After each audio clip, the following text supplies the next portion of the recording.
En este problema nos dicen que una muestra de 2.120 gramos de octano se quema en una bomba calorimétrica a volumen constante y de ahí se desprenden 101.47 kilojulios. Tenemos que calcular la variación de la energía interna del proceso y de entalpía para un mol de octano.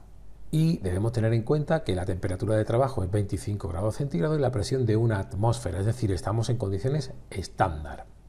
Bueno, pues vamos, como forma de empezar el ejercicio, siempre es buena idea escribir la ecuación del proceso químico que está teniendo lugar.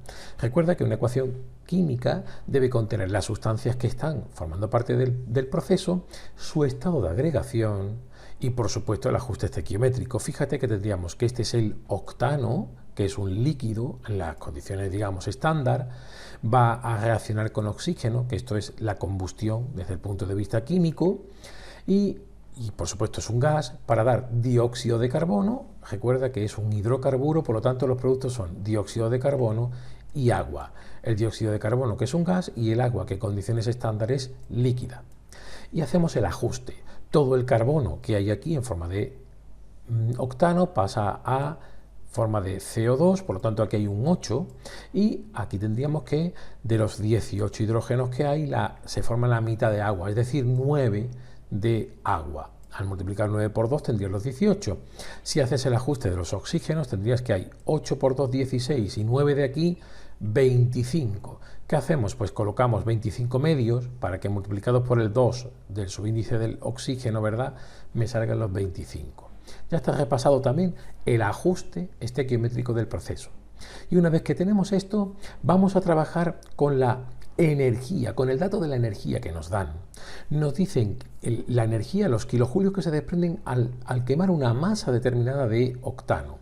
Recuerda que para poder relacionar, digamos, la masa con los moles de sustancia tenemos que acudir siempre a lo que sería la masa molar de la sustancia, en este caso del octano. Vamos a ver cómo sería. Pues como es el C8H18, habría que hacer 8 por 12, que es la masa atómica del carbono, más 18 por 1, que es la del hidrógeno, y obtenemos un dato de 114 gramos partido mol en la masa molar del octano. ¿Y para qué hago esto? Bueno, pues voy a suponer que en lugar de haber quemado la masa que me dice el enunciado, yo quemase un mol de octano, de manera que de esa forma obtendría la energía que se desprendería al quemar un mol y no solamente los 2.120 gramos de octano. Eso lo voy a hacer con factores de conversión. Fíjate cómo quedaría. Voy a partir de un mol, que serían los 114 gramos partido por mol, y voy a poner como factor de conversión la relación entre la energía y la masa que me da el enunciado. Yo sé que 101.47 kilojulios se desprenden cuando quemo 2.120 gramos. Los coloco en este orden para poder cancelar los gramos arriba y abajo.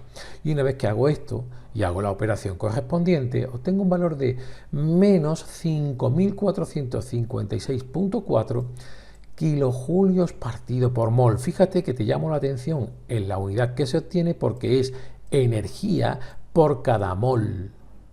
¿Vale? Ya tengo esta parte que es lo que me decían, ¿verdad?, que tengo que hacer. Es decir, calcular la variación de energía interna y la entalpía, pero para un mol de octano. Esta es la forma de convertir en, digamos, en energía por mol el dato que nos han dado. Y ahora tenemos que ver, podríamos decir, a qué corresponde este dato. Nosotros vamos a tener en cuenta la primera ley de la termodinámica, que me dice que la variación de la energía interna de un proceso, como ves aquí, es el calor que se pone en juego en ese proceso más el trabajo mecánico que se desarrolle. Ahora bien, me han dicho en el enunciado que yo quemo ese octano en una bomba calorimétrica y, cuidado, a volumen constante. Por lo tanto, el calor que tengo que pintar aquí es calor, como ves, a volumen constante. También debes saber que el trabajo mecánico se puede escribir en función de la presión externa, que es constante, y la variación del volumen. Claro, tendríamos que sería, te voy a poner aquí los dos signos, ¿verdad?, para que tengas en cuenta que sería un más, que estoy sumando un factor, pero el trabajo mecánico, suponiendo que lo hace el sistema, sería, ¿verdad?, tomado con un signo negativo. Pero fíjate que lo pongo así simplemente para explicarte este criterio de signos y tener en cuenta ahora que al ser a volumen constante, parece claro que este factor, que es la variación de volumen, tiene que hacerse cero. Por lo tanto, el término del trabajo mecánico en sí es cero y la energía interna del proceso debe ser exactamente igual que el calor a volumen constante.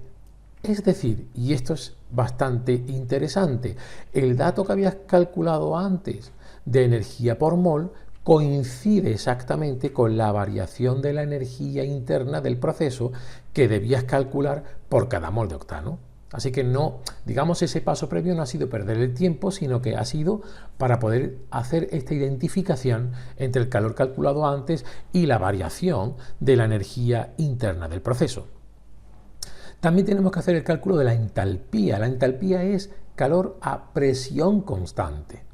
Pero para ello vamos a tener que fijar la atención un poco, ¿verdad?, en el proceso. Fíjate que hemos dicho, la entalpía va a ser calor a presión constante. ¿Y eso qué quiere decir? Pues que yo puedo escribir la entalpía en función de la energía interna del proceso. La expresión la tienes aquí abajo. Sería la entalpía, o en este caso siempre la variación de la entalpía va a ser la variación de la energía interna que la acabas de calcular, más un término que tiene que ver con cómo varían los moles gaseosos en el sistema, que sería este que ves aquí, variación de los moles gaseosos por R y por T, sabiendo que T es constante.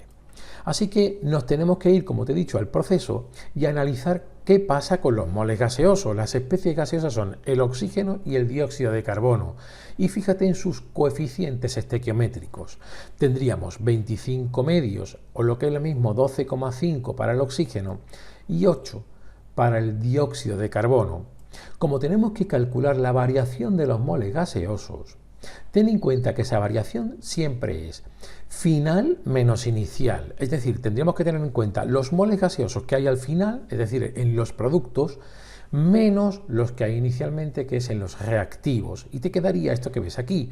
La variación de los moles gaseosos será 8 menos 12,5, es decir, menos 4,5 moles gaseosos. A partir de este dato es muy fácil calcular el término que decíamos antes, que era la variación de N por R y por T.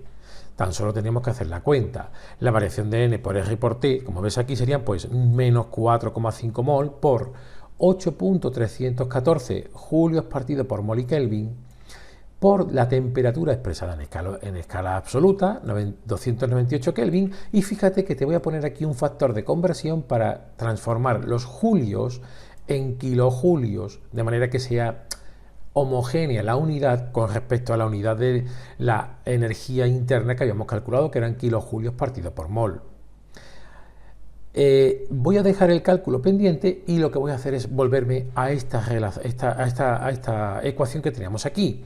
Tan solo tendríamos que hacer la operación. Fíjate que me quedaría que entonces la variación de entalpía va a ser la variación de la energía interna, que la conozco, que es menos 5.456.4, y ahora me quedaría menos 11,15, que es lo que se obtiene al hacer esta operación de aquí. Y como unidad serán kilojulios partido por mol. Está referido siempre a un mol, ¿verdad?, de octano que vayamos a quemar. Tan solo te queda hacer las cuentas, hacer esa operación y obtendrías como valor que la entalpía del proceso es menos 5.467.6 kilojulios partido por mol.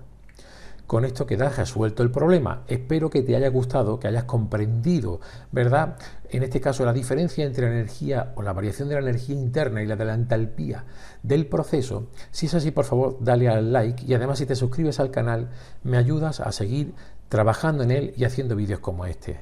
Muchas gracias.